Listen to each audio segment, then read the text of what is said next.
lots of tomatoes, and what I do with my tomatoes is I'm going to dehydrate them. First I take my trusty little core gadget here. I'm going to take the cores out.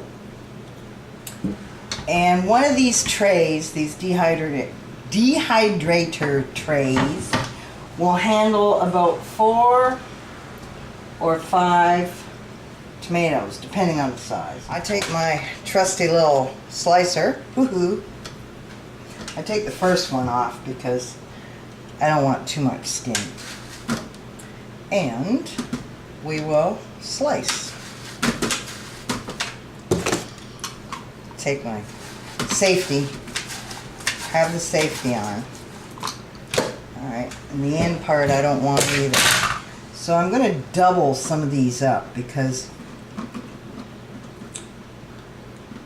just because. That's what I do. Move that one over. The dogs are having a fit because we're having a thunderstorm is arriving. Coming.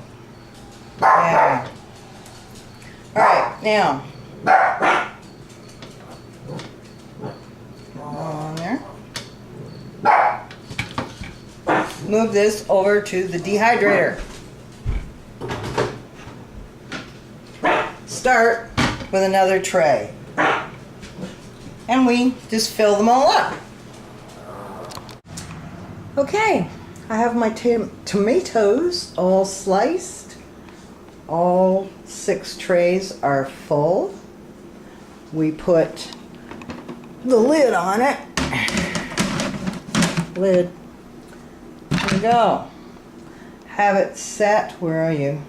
Have it set at approximately 140, 142. We turn this on. And in 12 hours, we should have dried tomatoes. Here we are, 12 hours later. Actually, it's 14 hours later because I didn't feel like getting up at 3 o'clock in the morning. So I get up at 5, I turned it off, and it's now 8 o'clock. Finally got my act together here. And we're going to take the dried tomatoes out of the dehydrator. There they are, dried. Now, I'm just going to package these up and start all over again. Sometimes what I do is I pulverize them into powder and put them in a bag, and then as you need them, you add a little bit of water if you want paste, a little more water if you want sauce, and a lot more water if you're making soup. Or you can use them this way, and also they're great if I may use some of these to make sun-dried tomatoes. In other words, you put them in a sanitized jar with olive oil and you let them sit for about 3 to 6 weeks and you'll have sun-dried tomatoes. I'm sure there's recipes on the internet that... Anyway.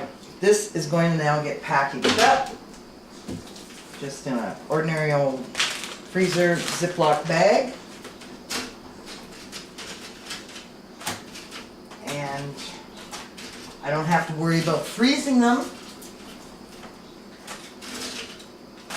So that leaves space in the freezer for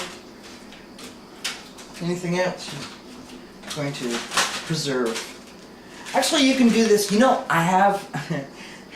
There's a person I know that loves bananas. Hey, banana chips. See?